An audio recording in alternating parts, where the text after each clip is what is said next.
In all my lifetime, I have never, ever seen anything like how prophecy is being fulfilled as it is today. And this will be a means of review to look at the things which should be keeping us right on the edge of our seats as we go through the number of things I'd like to show you this afternoon. Now, I love this chapter, Ezekiel 37, because Ezekiel 37 takes us through the events dealing with Israel, which is our first class. So somewhere in what was read by our brother Paul, we are there prophetically, somewhere in what God says he would do with his people.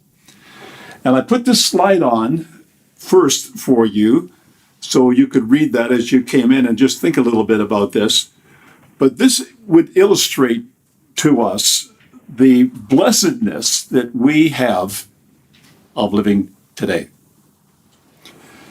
This man and his life and the fact that he died and the fact that he was so old and making Guinness World Records, being the oldest man, was certainly drawn to my attention when we're doing this study, because what this illustrates to me is what has happened in the lifetime of people that are still living.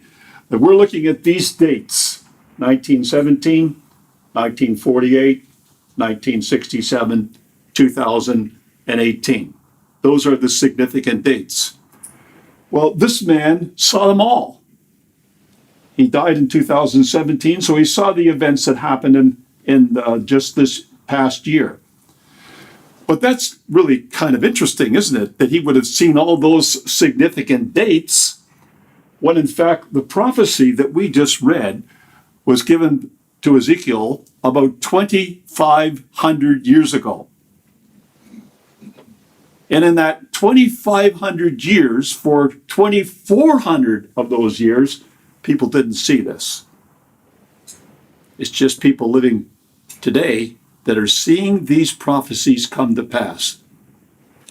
Now, if you have your Bible still open there, and even if you don't, you'll probably remember this idea of opening the graves of the people of Israel. Now, that's got a special meaning for us, because if you've read something about the Dead Sea Scrolls, you will know that in 1956, this was not the real significant first place they found the scrolls, but in 1956, the man in charge, his name was Yigal Yadin for the Israeli Archaeological Foundation. He was the one that was given the job to go down to Masada to see if he could find any scrolls.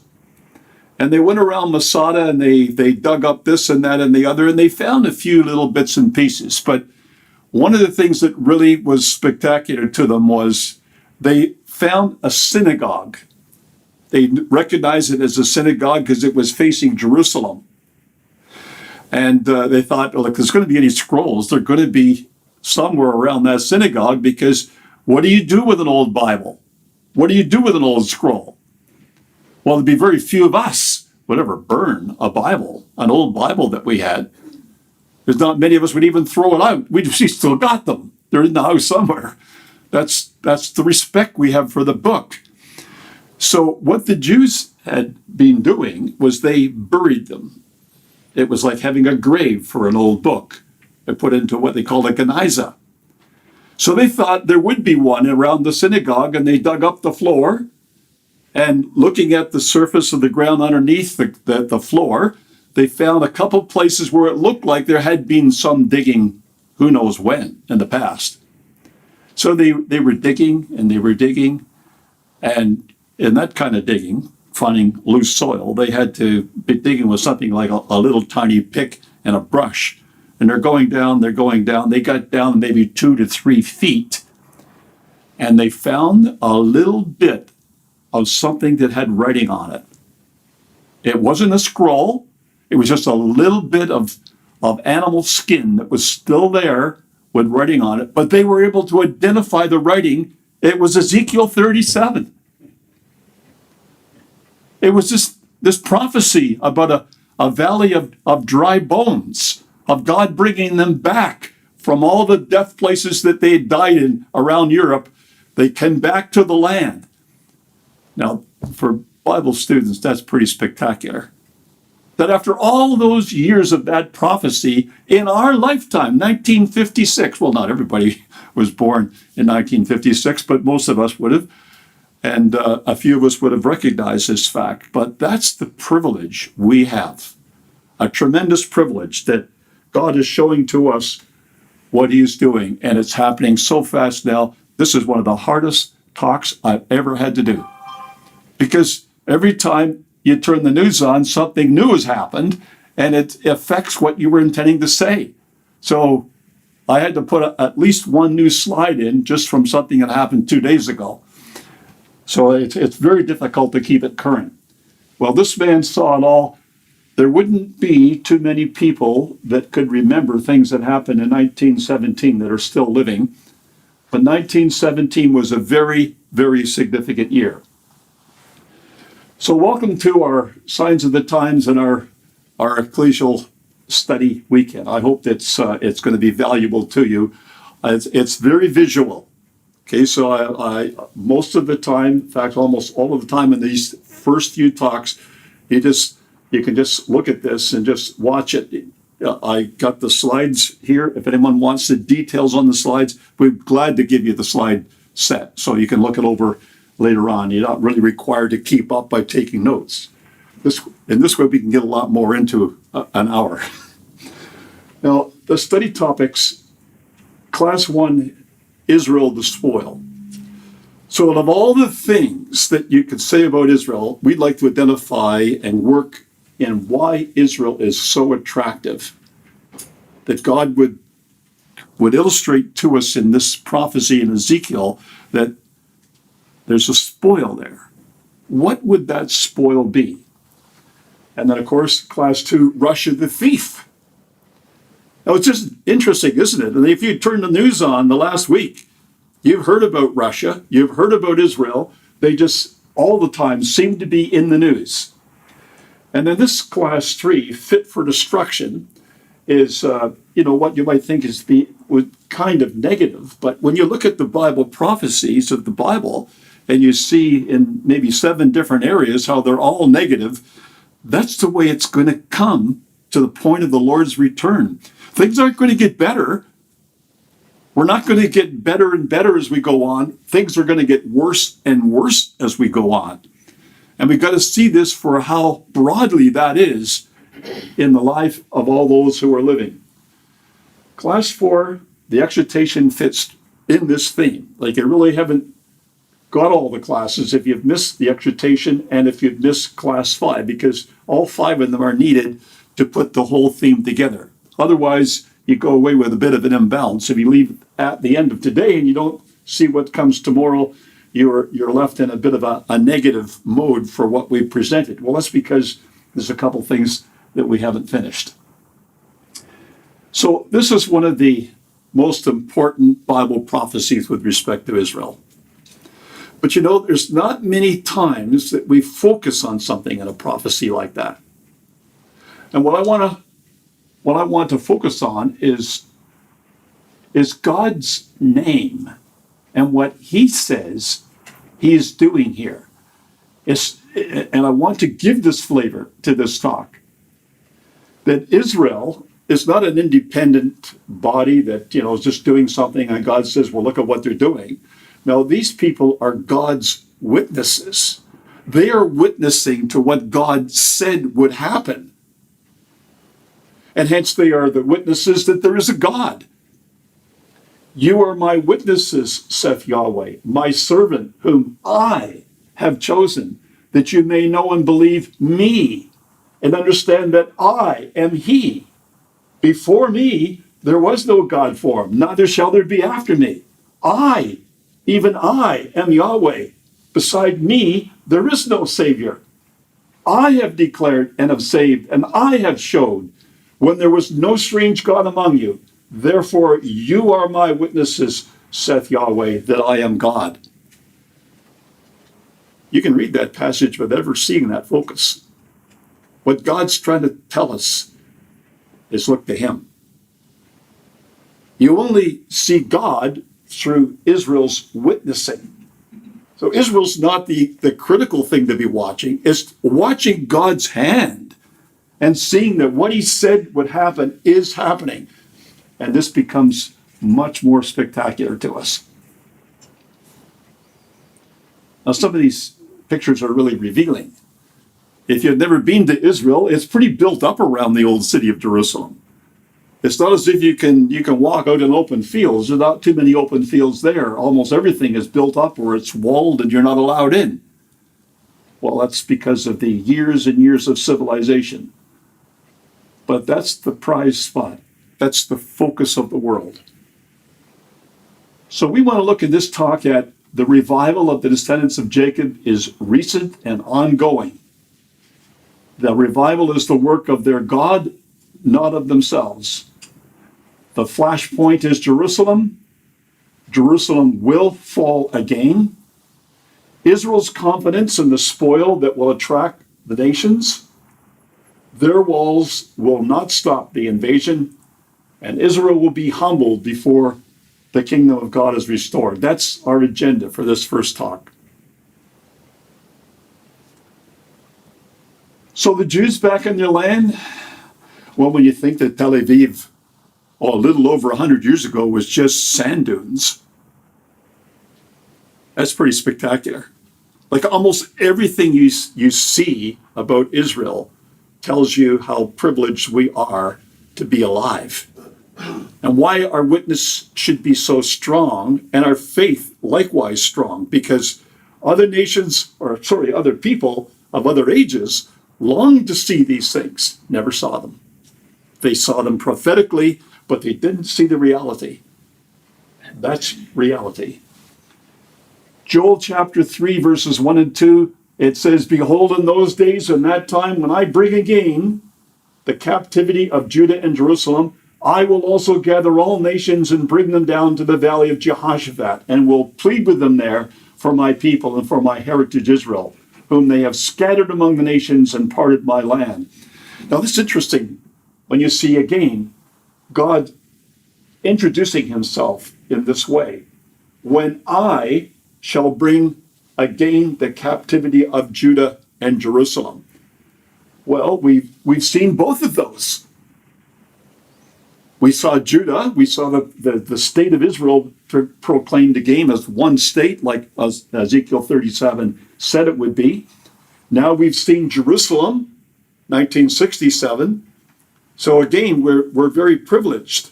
And this is the kind of thing that we've got to convey to our children coming up so that they have a faith with respect to what God says. It's God that's telling us this. It's not just a book we're reading. And he says, why I'm doing this, why I'm bringing all nations against them into the valley of Jehoshaphat is because I'm going to plead with them there for what they've done to my people Israel. And he's also going to work with his own people Israel, as we'll see. So there's some significant things. I'd like to just comment on these individually as we go through it. 1897, 1917, 1947, 1967, 2017. What do you know about those numbers by just looking at them? Well, they all end in 7. And you can see the duplicating dates, like there's 100 years between 1917 and 2017. There's 40 years, there's 70 years, there's all kinds of interesting ways in which you can relate to them. But I just think God is illustrating he's at work.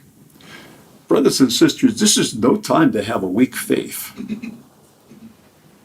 God never gave so many signs, so much evidence of his hand at work, bringing everything to the grand finale as we see before our eyes. We should have a strong faith. Now, this speech is kind of famous because many people would quote this, at least this little citation from it. And many Christadelphians have done that. The Stirrings of Israel's Restoration, Theodore Herzl, in 1897. Well, I want to draw your attention to something that maybe you haven't seen in it, although we're looking at the same words. When the first Zionist Congress ended, Herzl wrote in his diary, "At Basel, I founded the Jewish state. If I said this out loud today, I would be answered by universal laughter. Perhaps in 5 years, certainly in 50, everyone will know it." Well, within 50 years, look at 1947. In 1947, the United Nations voted to partition the land, and the very next year, the nation was born. Now, what do we think about this man? Well, we don't know, except that that's the way God often works. He will get somebody thinking about something. He'll stir up the heart of somebody, and they will start doing what he wants them to do. You go to the prophet Haggai, the prophet Zechariah, and it tells us that God stirred up the hearts of these people, get them back building that temple. That's what he wanted done. But at Basel, I founded the Jewish state, is the problem with Israel today. Instead of saying God prophesied this would happen, and God's about to work to get this to happen, we get people saying, I did this. It's our strength. It's our might. It's our intelligence. That's the very reason that God's working with Israel. He's working with the other nations as well, but he's working with Israel to get that spirit out of them. So you see it right away in 1897.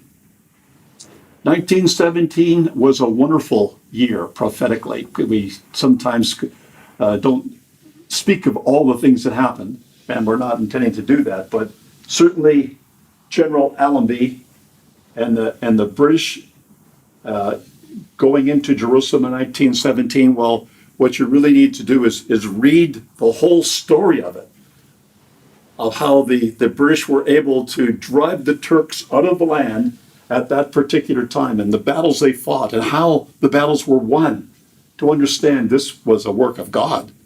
Things that were happening here were very peculiar to the way God works with people and with nations. But this also was the Bolshevik Revolution. So if there was stirrings for Israel, there was also stirrings for Russia, because God was preparing the world for this event which we are looking at now, and it's a lot easier to believe because we see so much of it. In 1947-48, you may remember that the Jews and the Arabs were at each other's throat prior to 1948. The city was partitioned. There was a lot of problems between the Arabs attacking the Jews and the Jews attacking the Arabs. But when it got to the point of the UN dividing the land and the likelihood of a state coming up, then Jordan in particular got into the old city, and they smashed, burned down, and looted all of the Jewish property in the old city and banished the Jews from the old city. Not from all of Jerusalem, but from the old city of Jerusalem. And so there's many pictures of the synagogues. This Herba synagogue, that's the way it looked in 1947 after the Jordanians got rid of it. And that's what it looks today after it's been restored. But you got to see these things to really see all of the things that happened and the significance in 1947-48. 1967 probably is a little bit more easily to be remembered by most of us who were old enough and paying attention at that time in 1967. You may even remember where you were during that Six-Day War. You may remember the influence it had in your life. And I could never forget it myself, because at the time that war started, I was due to give a series of lectures in Brisbane, Australia, on Israel coming back to the land. And if you remember, the nature of that war was in the first couple days of the war, no one knew what was happening because there was so much false information out there. If you believe what the Egyptians were saying, Israel was just about finished, only to find out halfway through it was Egypt that was just about finished because of the surprise attack that they made on the air bases in Egypt. So it taught us a few things about that. It was very exciting times. I remember the ecclesias in Australia that we visited at that time where the lectures were held. And they were cutting everything they could out of the newspapers and putting them all over the walls of the hall as you came in. So you could see, that Israel was in the news and how the news was changing about what was happening. And then, of course, all over in 6 days. No one really that followed that through would ever forget the reason why they claim it was just a 6-day war. How can you fight a war in 6 days? Well, that's good reading. Every Christadelphian should know that and have something to read to get all the details of it. But now we see in 2017 something that stirred up the wrath of the Palestinians, stirred up the hope of the Jews in ways which other presidents of the United States have never been able to do, because they weren't going to make the embassy move to Jerusalem. And not only that, this president seems like he's actually going to do it. Not just to say he's going to do it, which caused enough of a problem itself, but that he actually has now a date when he will move the embassy to Jerusalem. Now, with the wrath that's already been stirred up about this, you can well imagine that Jerusalem's going to be a hot topic in the news for months to come, if there are months to come before the Lord returns. Now, just go back to the city again. That gives you a much bigger picture of it. Look at, there's buildings everywhere. Like, it's hard to find any empty space in Jerusalem to build anything new. Usually something's got to be torn down in order to get the room to build anything new. But that is the coveted spot in the world. There's no spot like that. And look at what the Bible has to say about it. Yahweh chose Zion. Psalm 132, verse 13 and 14. For Yahweh hath chosen Zion, he hath desired it for his habitation. This is my rest forever.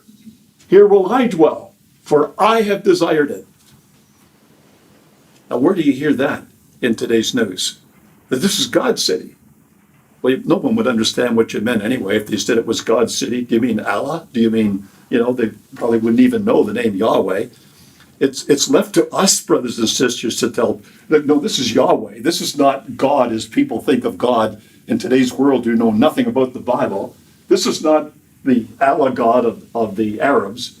This is the God who is the author of the Bible, the creator of the world. He says, this city is my city. I've chosen this. It's my habitation. That's where I'm going to rest forever. Where do you hear that in the news? That's left for us to say and to tell the world. Not only that, he goes on to say, who is his people, his land, and his purpose.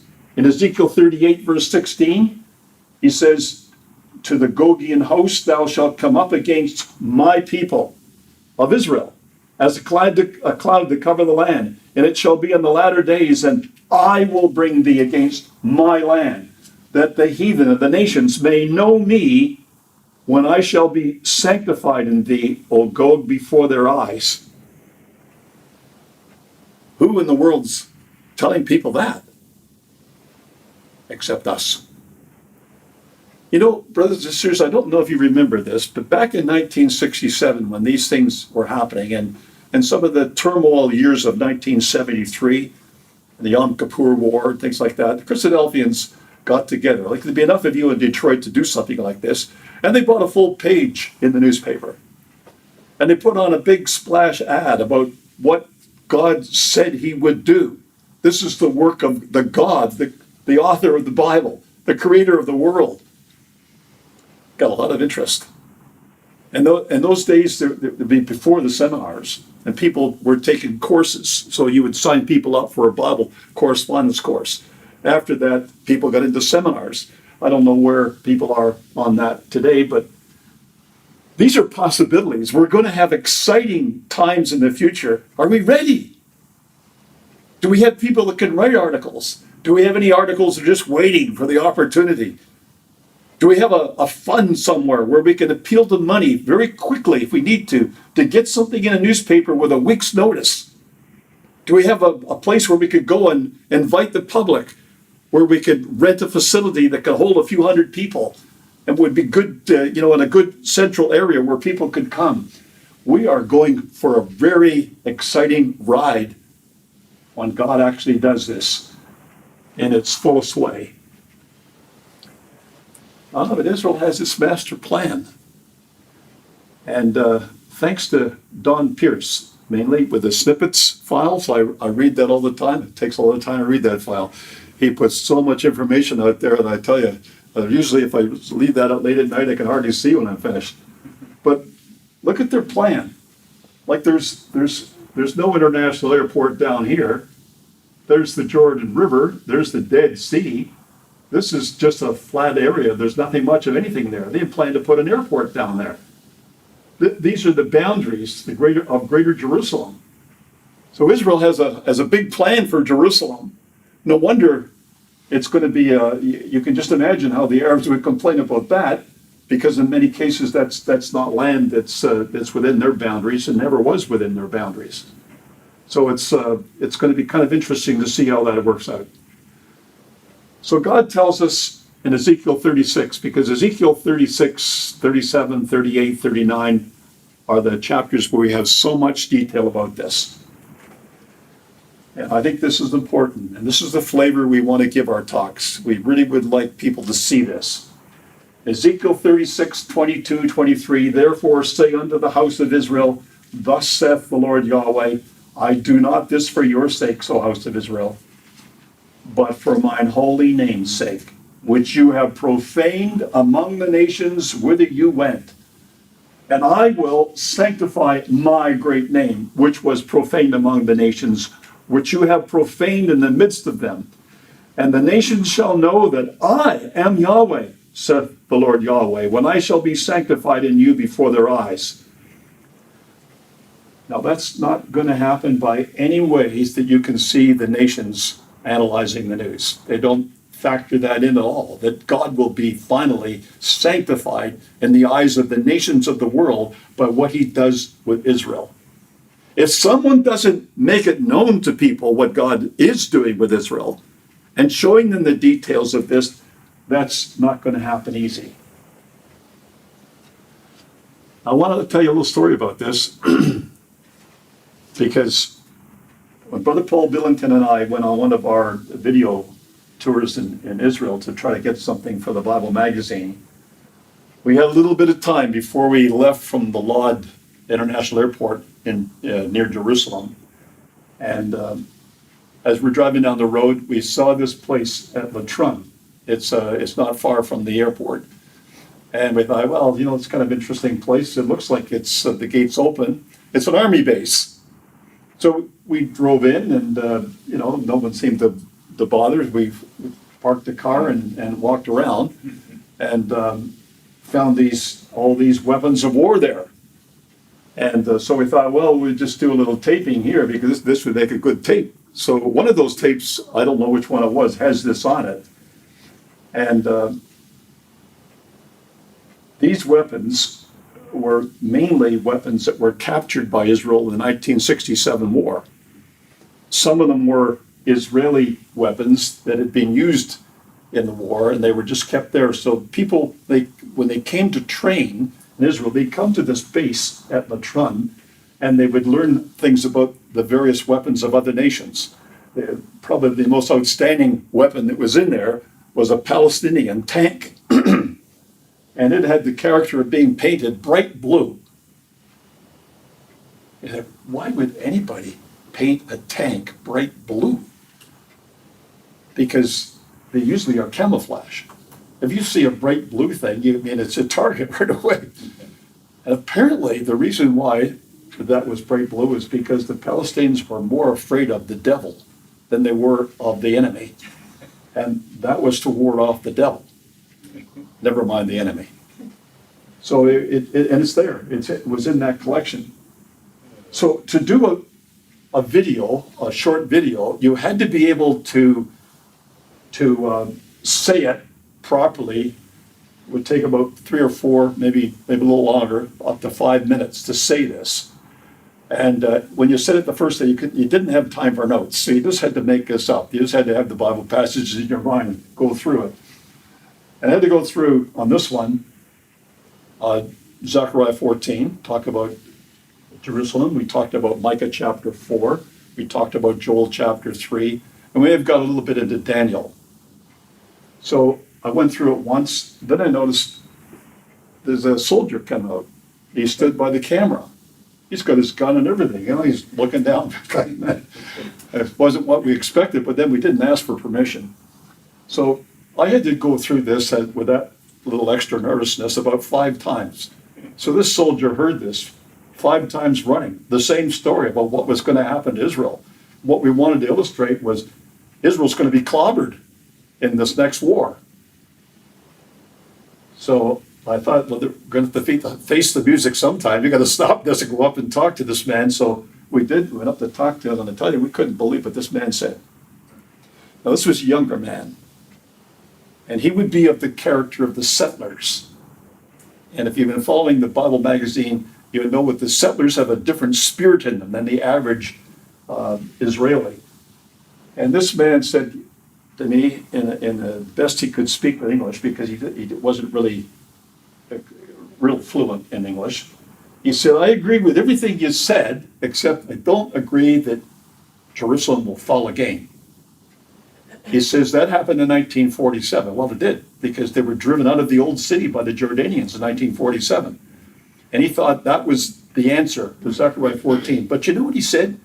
He said, I am really pleased that someone would come from America who knew enough about the prophets to talk about this sort of in a proper way, like saying what he believed himself. Instead of being ready to shoot us, like, here's the pen, get in there and tell the sentence, and then we can finish you off. He was very, very good to talk to. But he only talked to us for about 5 minutes when a man from the gate came up to find out what's going on here, like, what's all this excitement? And this man was a Jew of a different background altogether. He didn't believe anything the Bible had to say. I don't know if he knew anything about the Bible had to say. And he just scoffed at everything. That's the mixture in Israel. And God will he must recognize that mixture, because there's going to be people that will come through the battle that will be Israeli, and they will certainly deal with the nations as God says it would. So it's a very interesting aspect. Now that's Jerusalem. And that's Jerusalem today, because that picture was taken not so long ago. Jerusalem will fall again. How do we know? Well, look at what it says. Zechariah 14, verses 1. Behold, the day of Yahweh cometh, and thy spoil shall be divided in the midst of thee. For I will gather all nations against Jerusalem to battle, and the city shall be taken, the houses rifled, the women ravished, and half of the city shall go forth into captivity, and the residue of the people shall not be cut off from the city.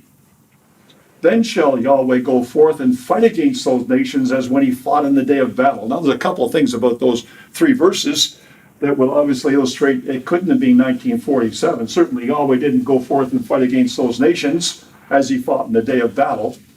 And there wasn't any captivity that I'm aware of that took place in that time. They were banished from the old city, but the Jews weren't taken captive and sold for slaves or something. And just how much these details would have been fulfilled, it doesn't fit. I think the young man was certainly hoping this would not happen again.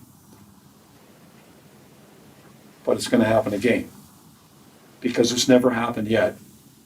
And it's got to happen for God to show forth himself, to fight against those nations as when he fought in the day of battle. Well, this is the problem, brothers and sisters. When you look at Israel, who could, if they would speak about their heritage with the Old Testament prophets, they have a lot to say to this world. I mean, they would be saying what we would be saying if given the opportunity. But no, that's just their confidence. This new fighter, this F-35 they got from America, that's what they talk about.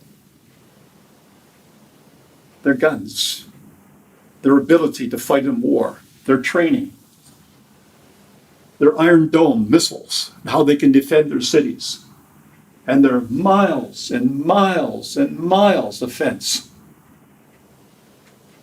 That's Israel's confidence. And all you got to do is just read what the Israelis say about themselves and what the world has to say about Israel to know that that's true. They have Iron Dome defenses in the sea now. They've taken that missile set and taken out to the oil rigs because they're very much afraid that those oil rigs are a sitting duck, can be destroyed so easily, and they don't get built overnight, and they're cost millions and millions of dollars. So now they think they've got them defended. They got these drones. These are big drones, not the little ones that a soldier can have and can set forth himself. These are ones that would be armed, so they could fly into an area and take out a target.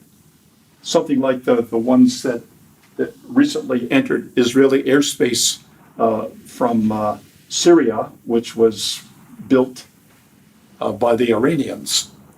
And the Iranians got the plan from the Americans because they caught one of their drones and reverse engineered it to make their model of it. So it's just an amazing thing that goes on out there. It's just that it takes you hours and hours of reading to keep up to date on what's going on. This is Israel's confidence. So this is from the Debka file, January 30th. And this man who is the chief of staff, Eisenkot, I am confident the Israeli Defense Forces will prevail in a war. So the IDF's chief of staff, Lieutenant Gadi Eisenkot, sounded for the first time Tuesday as though he was addressing a potential war with Hezbollah. He said, there are many challenges facing us amidst the apparent calm on the northern border. Hezbollah, in breach of UN resolutions, maintains a military presence and weapons systems and is constantly enhancing its capabilities. The IDF works day and night to stay ready and retain its deterrent strength. He went on to say, we shall continue to advance our knowledge of the enemy and take action to restrain its capabilities. I am absolutely sure of our military superiority, trust in the high quality of our commanders and troops, and confident in our ability to achieve victory in the event of war. That would never have made the news headlines in the Old Testament when people went out against war. Their confidence wasn't in themselves. It wasn't in their nation or in their army. If it was probably only because they were going to lose in the battle. This absolutely sure of our military superiority has got to change. That's the one thing that we see coming out of this. Now, I don't know if you can remember this. Some of you will remember this. I feel certain of this, that there used to be a booklet that was written by, I think it was Percy Bilton. I can't remember exactly the author, but it was from England. It was a little pamphlet, and it was about spoil. What was the spoil of Israel? And that's the way he spelt it. He capitalized O-I-L. And that's without finding a drop of oil in Israel at the time. And we worked with that over the years when we had to talk about why would Russia ever want to come down into Israel. It wasn't so much that they wanted to come down on Israel. We saw them coming down into the Middle East because of the Arab oil that seemed to be placed by God in Arab lands, not in Israeli lands. That's what we thought when we first thought of this oil thing. So Ezekiel 38, verses 12 and 13, the Russian, or the Gogian host, I should say that at this stage, came to take a spoil, to take a prey, to turn their hand upon the desolate places that are now inhabited, and upon the people that are gathered out of the nations, which have gotten cattle and goods, and dwell in the midst of the land. And Sheba and Dedan, and the merchants of Tarshish, with all the young lions thereof, shall say unto thee, art thou come to take a spoil? Hast thou gathered thy company to take a prey, to carry away silver and gold, to take away cattle and goods, and to take a great spoil? And we still wrestle with that. And we can only imagine with what we've seen, what that spoil would be. And I'm going to show you a few things you may not have seen, but it certainly was an illustration of the fact that brethren at that time thought the spoil would be oil, Arab oil. but that's Israeli. That's an Israeli rig drilling for oil somewhere just off the coast of Tel Aviv. In 2009, they found the Tamar field. That was a big discovery to see oil and gas anywhere within Israel's limits. Then they found the big one, Leviathan, in 2010. Then in 2016, they found oil in Jerusalem. We'll talk about this a little bit later on. And then in 2017, in fact, they found not only in Jerusalem, they found it in the Golan Heights in 2016. And now they're working in Jezreel, the plain of Jezreel. And they have discovered oil there, but they haven't yet published any amount, how much oil there is there. But we'll comment on that a little later on. So you can see where these fields are. They're just off the coast.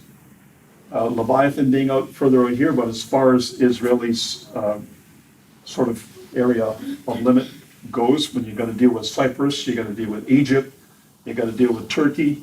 Everybody's now finding their piece of the Mediterranean. And one of the big disputes between Lebanon and Israel is whether the line should go out like this, or the line has a slight demarcation this way.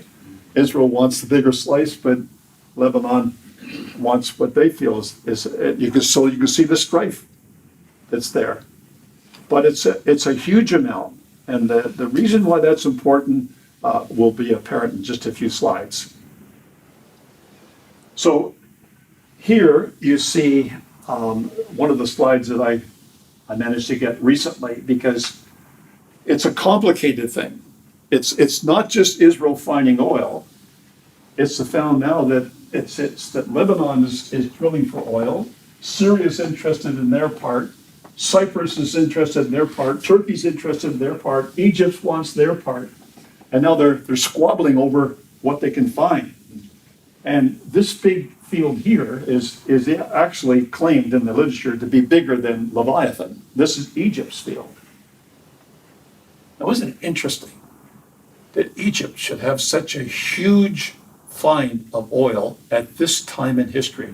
Now look at this, brothers and sisters. Concentrate on this. This is recent stuff. 2009 was when they found the first field. Here we are in 2018, so just 10 years, and all these discoveries are coming now, and all of a sudden, this area is becoming a huge source of oil. It didn't know anything about it for 2,400 years. Our day, happening at a time in history which I think God is in full control of, and is just illustrating that these are the things which will bring all nations down to Jerusalem. But that's not the only thing. Israel is noted around the world for its startup companies. Its ability to make discoveries, new ways of doing things that haven't been actually worked out. So you got drones, autonomous vehicles, like many of the things that allow a vehicle to drive without a driver, have been designed in Israel first. Finance, augmented reality, medical devices, all kinds of areas where Israel is standing out in the world in being able to get businesses started. And I thought this was kind of interesting because Israel is considered to be the land of milk and honey, but it's also considered to be the land of tech and money, which has a little bit of a different ring to it. But the future belongs to those who innovate. Israel is seizing the future with 8.5 million people. It has more companies on NASDAQ than almost any other country outside of North America. Ranks third in the World Economic Forum's ranking of most innovative economies. Israel startups receive nearly 20% of global private investment in cybersecurity, punching 200 times above our relative weight. Israel recycles 87% of its wastewater, 5 times more than the runner-up. Israel's cows produce more milk per animal than those of any other country. This is kind of amazing. This little country people have come back and they've really only got to work just in the last century. And yet it's making an impact on the world, making nations which are 10 times more population, been around and working for centuries and centuries, but never come up with this. Why is this happening? Well, as you can imagine, there's a bit of resentment. But Israel is one of the highest educated nations in the world. And you can see the research and development centers in Haifa, Tel Aviv, Beersheba, Jerusalem, and up in the Golden area. All areas where they seem to be separated in some kind of a pattern. You can see the companies that are investing in those areas, or many of these are American companies that have research. I just couldn't believe this one down here in, it's just, there's a place just, this area of the,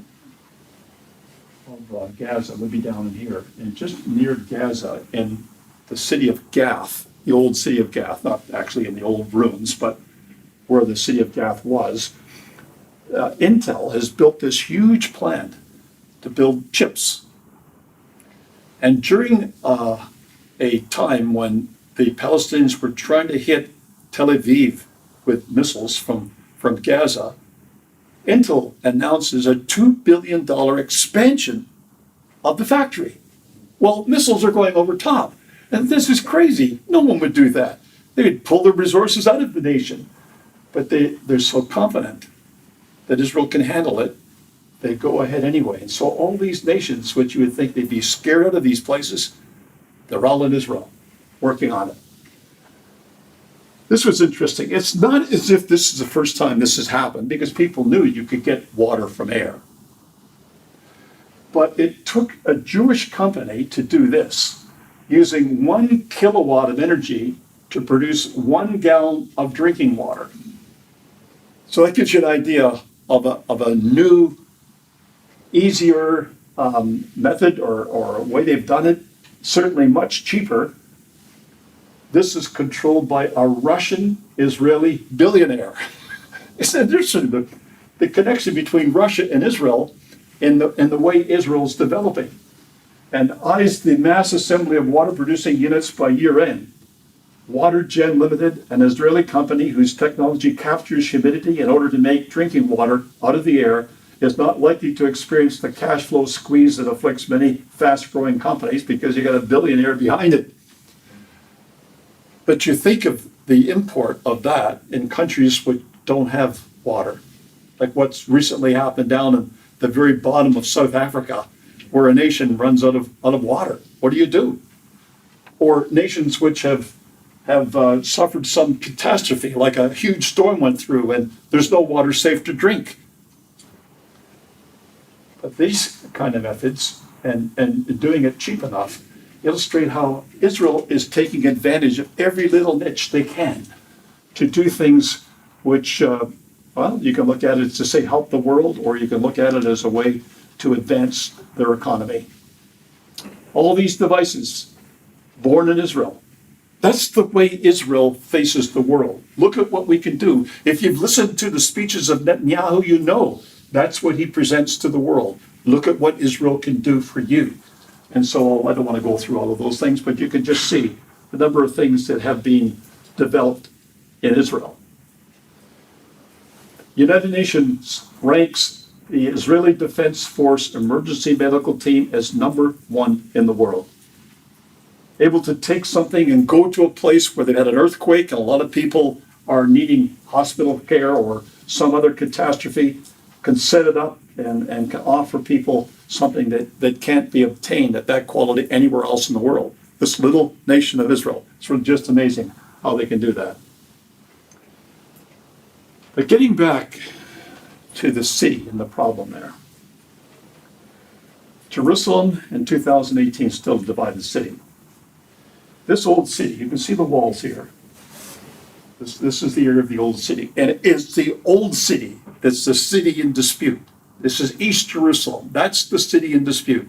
West Jerusalem's a different situation altogether. The Arabs wouldn't mind Israel having that because that was in that there are borders anyway. It's this part of the land, the old city. So you got the Latin quarter, you got the Arab quarter, you got the Jewish quarter, and you got the Greek quarter. Do you realize how that represents the world? If you started here, you just think of the Arab nations, no matter which kind of an Arab or which kind of a Muslim you happen to be, you're all interested in that being retained for the Arabs and the Muslims. So you get hundreds of millions of people interested in the outcome of that. You got the Jews. There's how many Jews there are, but a lot of very influential, rich people in the world, very interested that that remains Jewish. I'll go up to the Latin quarter. The Latin quarter is essentially Europe. That's where the Catholic Church has its interest, and the Church of the Holy Sepulchre and places like that. That's what they want. They want their quarter. This is the Greek Catholic Church. They want their quarter. They're down there in the Church of the Nativity, and they have other places where they're interested in. So when you think of the Greek Catholic Church and the influence that has, and the fact that Russia is more related to this group than any other group, you've really got the world being represented in that little piece of real estate.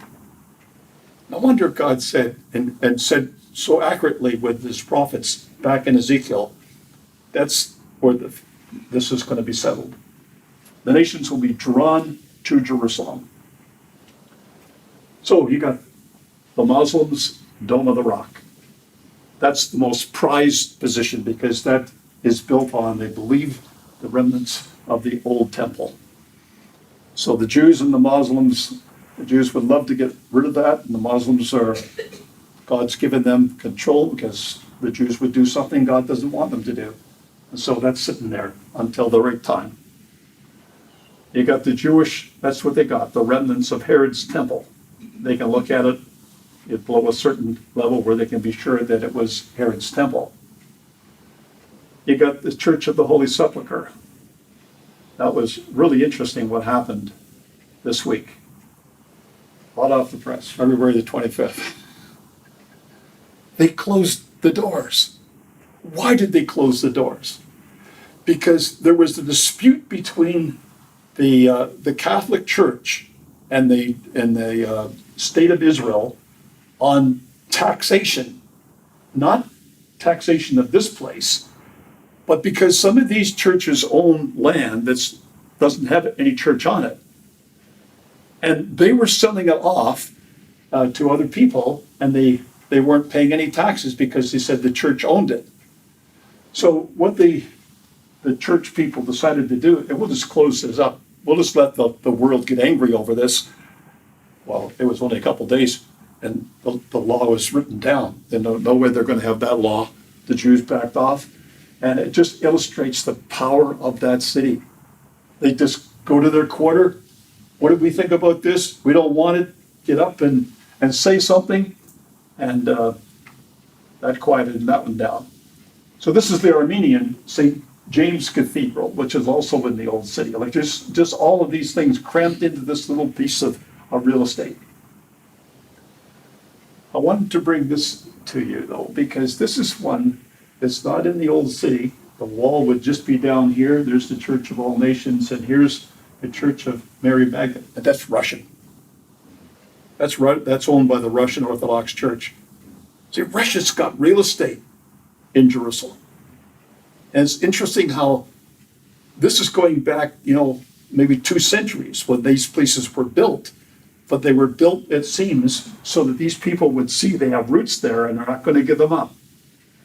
But they also have the Holy Trinity Cathedral in Jerusalem. That's Russian. They also have this church built in Ein Kerem. That's also in Jerusalem. And believe it or not, on the Mount of Olives, this tower is Russian. You think all these Russian places all in the city of Jerusalem. No wonder Russia is interested in Jerusalem. No wonder Europe and the Catholic Church is in Jerusalem. No wonder the Arabs are all interested in Jerusalem. No wonder the Jews are interested in Jerusalem. Like this is a foregone conclusion when you look at the background of these places, why these people want this, and they're not going to give up their interest. But this is still alive in the world too. This is a recent thing. And it says in Micah chapter 4, speaking about the times which we expect will happen, now also many nations are gathered together against thee that say, let her be defiled, let her eye look upon Zion. You have to be kind of evil in your mind to go to an old gravesite and mark it with a swastika. That's anti-Semitism. Is it time for the Jews to leave Europe? Well, that's a question being asked because, as we read just in the news that comes through, it says, for half a century, memories of the Holocaust limited anti-Semitism on the continent. That period has ended. The recent fatal attacks in Paris and Copenhagen are merely the latest examples of rising violence against Jews, renewed vitriol among the right-wing fascists, and new threats from radicalized Islamists have created a crisis confronting Jews with an agonizing choice. Like, this just won't go away. God seems to be forcing more and more Jews back to the land. From the Atlantic Daily. Boycott. I don't know if you've read this, but this has been very active in the last year, the boycott of Israel. So it's the boycott of any companies that do business or support Israel. Well, that's all the companies. It gives you an idea of how many American, Canadian, European companies that they want to boycott, trying to get citizens, don't shop there, don't have any business with any of these companies. Well, I'll tell you, when you start looking at some of those icons and you start recognizing it, there's got to be some Jewish connection with that company. Either the Jews own a share or a major share, or they own the place outright. But a lot of these are places that we would frequent when you look at that. UNESCO stated May 13th, 2017. Now, this is United Nations.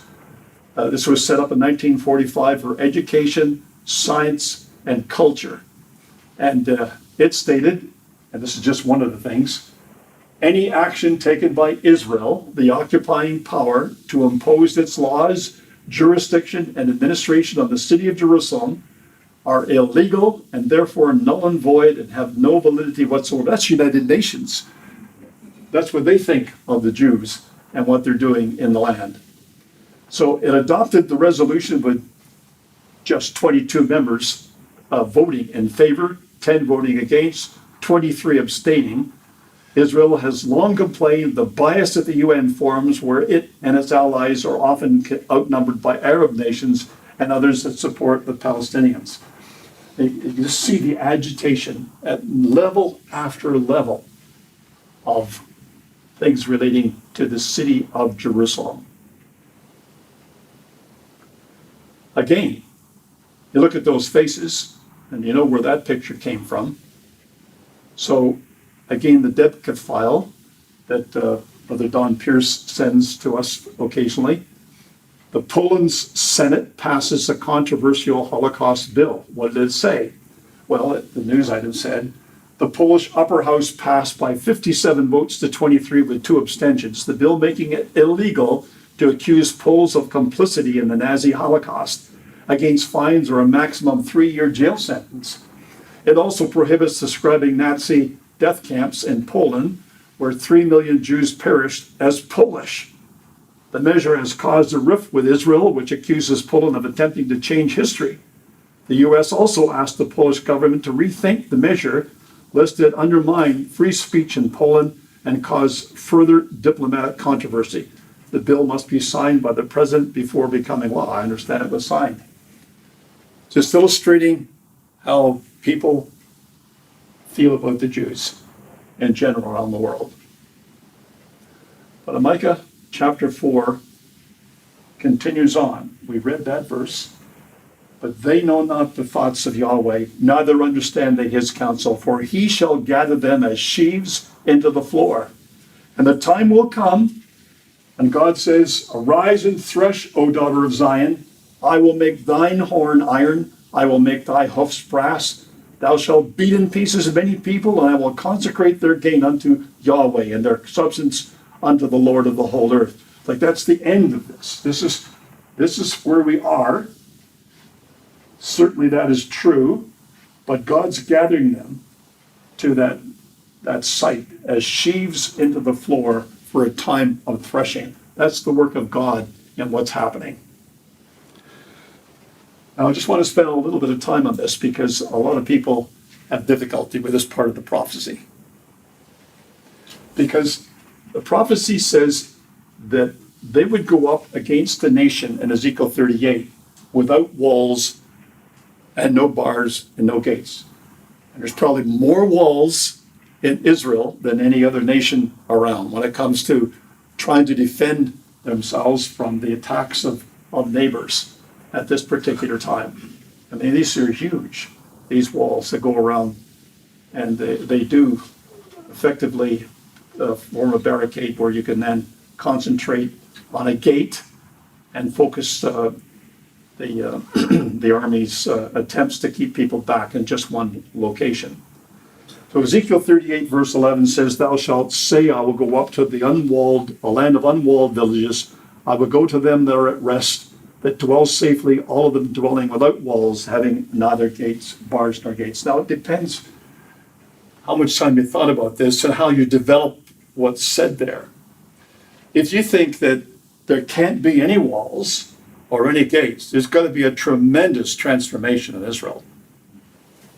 Because now they're building walls under the ground, trying to stop these tunnels from Gaza.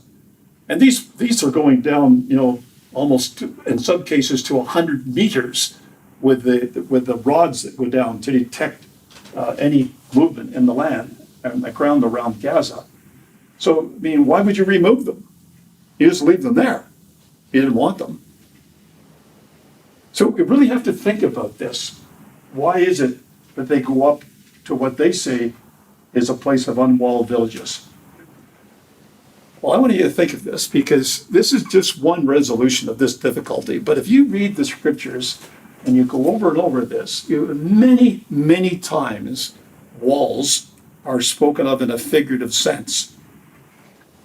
He that has no rule over his own spirit is like a city that is broken down and without walls. You ever thought that in our own mind, we're defenseless? We don't have any walls in our mind because we have never learned the discipline that's needed to rule our own spirit. That's a figurative use. Psalm 51. The sacrifices of God are a broken spirit, a broken and a contrite heart, O God, thou wilt not despise. Do good in thy good pleasure unto Zion. Build thou the walls of Jerusalem. Well, there's no time that God sent his angels to go out and build a wall in Jerusalem. Like, that's got to mean something else than Yahweh himself going out and building it. He could, but that's obviously not what it means. Because if we go on, we can see that in Isaiah 26, it says, in that day shall this song be sung in the land of Judah. We have a strong city. Salvation will God appoint for walls and bulwarks. God doesn't need literal walls, literal gates and bulwarks around a city to defend it. He defends it with salvation. So if we all died, our believers will be resurrected again. That's how God delivers people in a crisis. And we learn to trust in our God because of that. But you've got to look at the walls in the way they are portrayed in the scriptures. Isaiah 62, he says, I have set watchmen upon thy walls, O Jerusalem, which never hold their peace day nor night. Ye that make mention of Yahweh, keep not silence. Give him no rest till he make Jerusalem a praise in the earth again. Well, you don't have to be standing on the walls in Jerusalem to pray for the peace of Jerusalem. There's watchmen all over the world who are praying those prayers, and they are figuratively on Jerusalem's walls. You see these walls. I mean, they're formidable in the sense of trying to keep people out. So any infiltrator trying to get through a wall like that would not only set off sensors, but it'd be pretty hard on your body to get through that kind of laser wire. Except Yahweh build the house, they labor in vain. So I really believe that Yahweh is the one who is providing the wall for Jerusalem. And if he takes away his hedge, it doesn't matter how high your walls are literally, you're defenseless. But we'll have a little more to say on that coming up. This is the last slide, and I wanted just to say this because this is where we wanted to end. This is what Netanyahu said. This is the way he looks at things. And he said this many times. He says, today, Israel is more welcomed by the nations of the world than ever before. Our economy is booming. Our foreign relations are flourishing. Our army is more powerful than ever. Our unique, our indispensable alliance with America is growing from strength to strength. When I look forward 50 or 100 years, I believe Israel will be embraced openly by its Arab neighbors, rather than in secret in the way it's done today. I see Israel as a world power that continues to provide cutting-edge technology and innovation to help people around the world. I see a thriving relationship between Israel and the Jewish communities, no matter how they pray and where they're from. I see, in short, a glorious future of prosperity and peace for Israel. But that requires confronting the challenges as we seize the opportunities. We'll do both. Thank you. Where's his God? Where did he elevate the God of Israel? Where did he mention anything that God has done in the past? One of the greatest disappointments I ever had was to go to the Holocaust Museum in Israel, in Jerusalem, Yad Vashem, and look in there to see if there was anything that related to God. I never found a single exhibit that mentioned the word God. They have not learned their lesson. And this pride that Israel has, illustrating that we will do these things. 50, 100 years, look, we're going. No one's going to do anything to us at all. That's got to be broken. And our next talk is dealing with the nation God has assigned to do that task. Thank you.